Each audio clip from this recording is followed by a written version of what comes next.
Bom, já cansei de te falar que trabalhar com o efeito oceano é uma oportunidade porque você investe muito pouco em ferramentas e materiais. O custo de produção das peças é baixo em comparação a diversos outros artesanatos de resina. Tá? Isso, sabe, não tem. Vou passar um pouquinho para cá. Isso você vai aprender, já está aprendendo aqui na prática, né? A gente fez cálculo aí de diversos artesanatos, tipos de artesanatos de resina, com molde de silicone. Você viu que o custo de produção é sempre maior do que a arte com o efeito oceano, tá? Você faz um trabalho de alto nível e que tenha valor agregado no mercado, porque tem uma funcionalidade real para o cliente. Ou você vai ter uma arte funcional, ou você vai ter uma decoração. E você vai sempre criar uma peça que o cliente nunca viu na vida dele. E que vai ter uma funcionalidade para ele. E não é algo que foi inventado, por exemplo. É algo real. Cara, se eu fizer essa prancha aqui, eu posso pegar essa prancha aqui e colocar como decoração na sala da pessoa. Uma dessa, uma maior.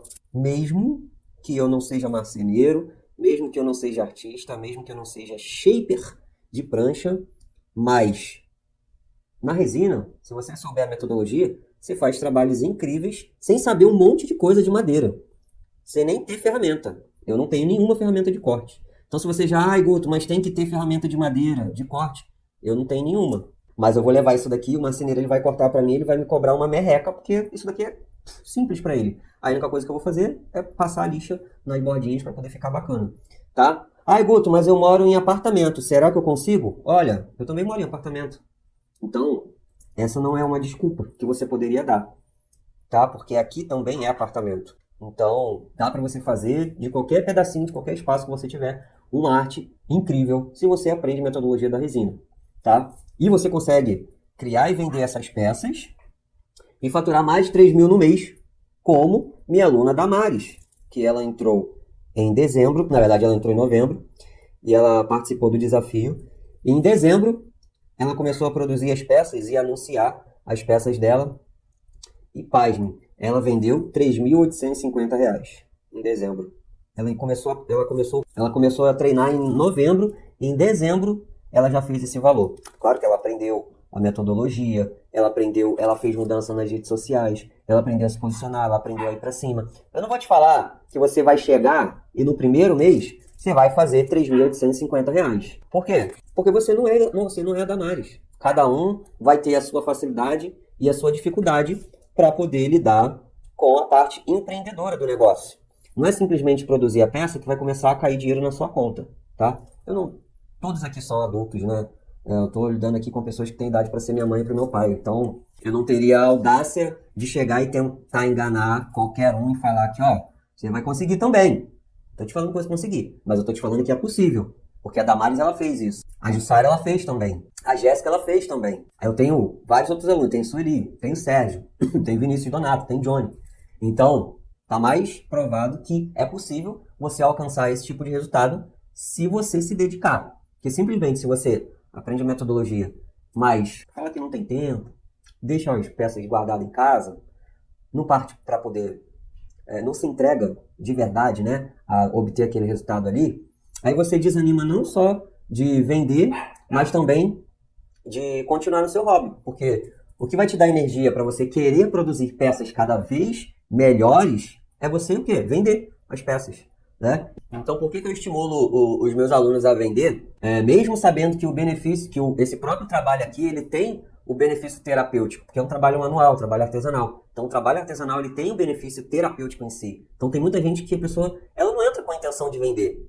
Ela entra porque ela precisa ocupar a mente, né? Ela precisa fazer algo que ela sinta orgulho de fazer. Mas eu estimulo os meus alunos a venderem esses trabalhos, por quê? Porque é o oxigênio. Quando você vende a sua peça, você se sente mais motivado para produzir peças cada vez melhores. Você coloca dinheiro no caixa também para poder comprar mais materiais melhores, ferramentas melhores, né? Então, eu sempre estimulo os meus alunos a venderem justamente para eles conseguirem sustentar o hobby, né? Continuar fazendo o que você gosta de fazer. Beleza? E aí a gente falou aqui de outros tipos de artesanatos, né? Que são os artesanatos com moldes. Pô, os artesanatos com moldes de silicone, que é mais fácil. Ai, Guto, você usa uma pouquinha resina no chaveirinho e tal. Poxa, também é fácil de fazer, eu uso pouquinho.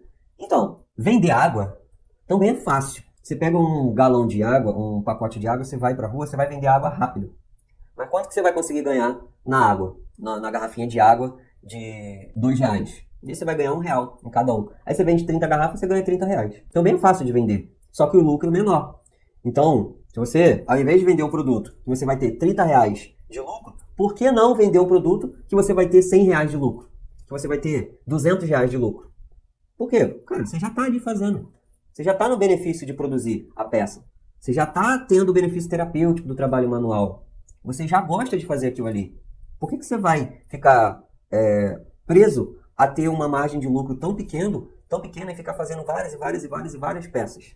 E daqui a pouco você acaba que não se sente bem fazendo tanta peça, uma igual a outra. Sempre a mesma coisa, uma igual a outra, uma igual a outra. Tá? Então, a parte do molde, para algumas pessoas é mais fácil? Sim, porque é só você misturar a resina e jogar dentro do molde. Mas você deixa de explorar o maior potencial da resina, que é o quê? Que é você criar trabalhos exclusivos, verdadeiramente exclusivos e sofisticados, de alto padrão. Tá? Para o seu trabalho não ser visto só como um artesanatozinho. Beleza? Fora que tem gente que fala que aprender online é difícil. Botar online é difícil. Pô, se fosse difícil, meus alunos eles não teriam esses resultados incríveis aí que vocês veem. Inclusive, vocês estão aqui aprendendo online. Então, como é que aprender online é difícil, tá? Então, não tem como você dizer que aprender online é difícil. Aprender online só é difícil quando o professor é ruim. Ou quando o curso é bosta. Desculpa o palavrão. Mas se você segue metodologia, se você tem professor bom, cara, não é difícil. Beleza? Então, você viu aqui, ó. Eu já fiz o desenho. Eu marquei aqui o que vai ser a parte da pranchinha. E mesmo morando em apartamento sem ter nenhuma ferramenta, eu vou produzir uma prancha de madeira bonita, né, de 30 centímetros. Eu vou levar lá para o marceneiro. O marceneiro vai cortar essa prancha aqui exatamente desse tamanho aqui, porque isso daqui para ele é mole. Eu vou fazer o lixamento, que eu tenho uma lixadeira aqui, para poder aparar as arestazinhas e deixar tudo bonitinho. E depois eu vou fazer exatamente o que eu fiz nessa prancha aqui, ó.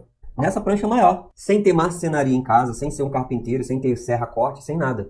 Qual que é o meu trabalho aqui? Pô, meu trabalho é só 2. Vai ser o quê? Se eu já tenho... Eu poderia até pedir para ele lixar a madeira, mas eu já tenho lixadeira aqui. Lixadeira é fácil. Inclusive, muita coisa eu lixo aqui dentro dessa salinha, que eu coloco a minha lixadeira. É uma lixadeira rotorbital conectada no aspirador de pó. Então, praticamente, não faz pó nenhum. Então, eu lixo aqui dentro da salinha algumas peças. E aí, eu vou preparar isso daqui e depois eu vou fazer a arte com a resina. E aí eu vou decidir se eu vou colocar a arte daqui pra frente, se eu vou colocar a arte inteira, se eu vou pintar a madeira de preto.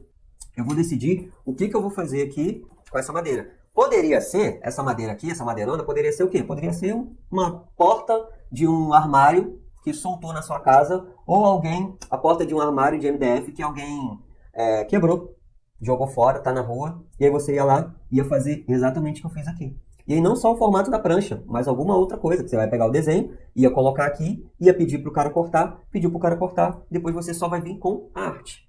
A parte que praticamente não suja, não faz barulho, não faz muita sujeira, muita poeira, igual um corte, por exemplo. Então, sem ser marceneiro nem nada, você vai fazer peças de extremo valor. Vocês vão ver quando essa peça aqui estiver pronta. Você vai falar assim, onde que você comprou essa madeira, Guto? Vai falar assim, onde que vende a pranchinha? Eu comprei madeira inteira, né? Mas as pessoas elas sempre perguntam, onde vende a prancha? Onde faz isso? Gente, tem muita coisa que você não precisa nem comprar pronto. Você mesmo produz e entrega para o marceneiro aí. Alguém corta. Alguém próximo da sua casa, eu sei que você mora assim, no meio do nada, assim, no meio na roça, digamos assim. Mas alguém sempre tem uma ferramenta de corte que vai poder fazer esse trabalho aqui para você, se você não quiser fazer. Se você não quiser fazer, tá? Então você vai utilizar o mínimo aqui necessário para poder fazer essa arte. Inclusive, se eu quisesse, eu poderia fazer o quê? Em vez de fazer uma prancha grande, eu poderia fazer várias pranchinhas dessa daqui, ó. Eu dava, 1, 2, 3, 4, 5. 5 pranchinhas dessa daqui, tá? Essa pranchinha aqui, ela me sai a R$ 11. Eu comprando do fornecedor, já pronta. Essa madeira aqui, grande, me saiu a 30, se eu não me engano, foi R$ 35. Só que são 5. Ou seja, já tô na vantagem, né?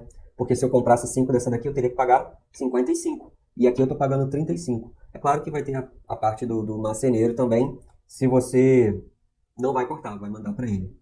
Mas o custo, vamos dizer que o custo final desse daqui seja R$ 11, R$ 12. Cara, eu gasto aqui mais ou menos entre R$ 10 e R$ 13 de resina. E aqui eu coloco um abridor de garrafa ou porta-chave e eu vendo esse cara aqui por R$ 80. Vale ou não vale a pena? Só para você ter uma ideia aí do quão baixo é o custo desse material aqui, desse tipo de arte, beleza?